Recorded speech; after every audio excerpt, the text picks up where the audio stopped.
We'll start this way, Coach. Saturday night, you did everything but win. Absolutely, Fred. Heartbreaking loss. Big thanks to the community. Another fabulous crowd. Entertaining game, great game. Probably one of the better games I've been involved with in 32 years now. Unfortunately, the bad guys won. Late in the game, you guys scored a touchdown. Did you think about going for two? It was 20. What did you think about going for two there? We did a couple things. One, we had a great deal of confidence in our defense. We played lights out for the entire contest, and two, we also had a little.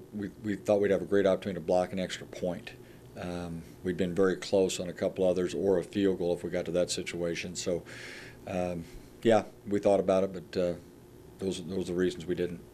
Defensively, your guys came to play, played a good ball game. Kids, they've strung together now, Fred, counting back to the second half of Fort Hays, which we talked about a week ago, and in the 4 quarters that we put together against a very, very good Pitt offensive football team, getting back to playing defense the way we played much of the season last year, enjoying defense, attacking offenses, tackled extremely well, and we were very physical.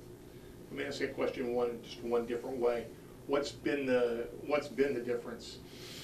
I think it's an attitude, and I think it's a culture defensively. In my mind, Fred, a year ago in that last ball game of the year, it dates back to the UNO game where we lost 62-61 in our finale. And in my mind, it was an aberration because we'd played defense very well for extended periods of time most of the year. In fact, going into that game, we were second in MIAA in rush defense a year ago. I believe that game carried over to our first game against a very, very fine opponent, as you know, with Northwest Missouri State. And our kids were really reeling from a confidence standpoint. And we have the saying here, you don't want to play defense, you want to attack an offense, and we were playing defense. Anthony Brown just really come into his own, hasn't he? He really has, and probably even more importantly than making plays, we've been so pleased with his growth and maturity as a player, as a leader. He's turning into the full package, and Dallas Greer, we think another very fine receiver. We need to find some ways to get him rolling as well, and then spread the wealth to some other ball players. But Anthony's having a breakout season. Tough loss. You got to turn the page real quick and get him back on track. How do you do that at practice this week?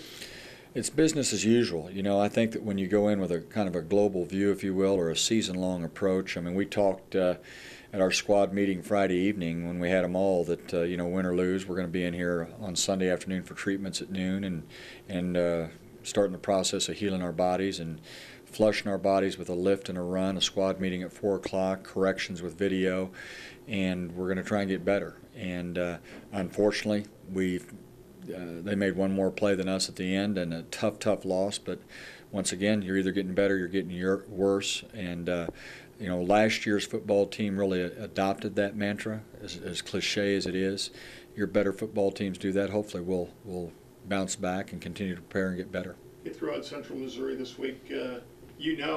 Probably recruited part of these kids anyway, didn't you, from this team? So you know a little bit more about them that way, don't you? Absolutely. Structurally, as we're taping this here Monday, we're knee-deep in figuring out what they're doing schematically, offensively and defensively, but certainly did recruit a bunch of these kids, and they're great kids. They've got some very, very fine people and good players, and coming off a huge come-from-behind win. They came from behind and got the W last week, so they'll be riding high. I think it's Parents' Day.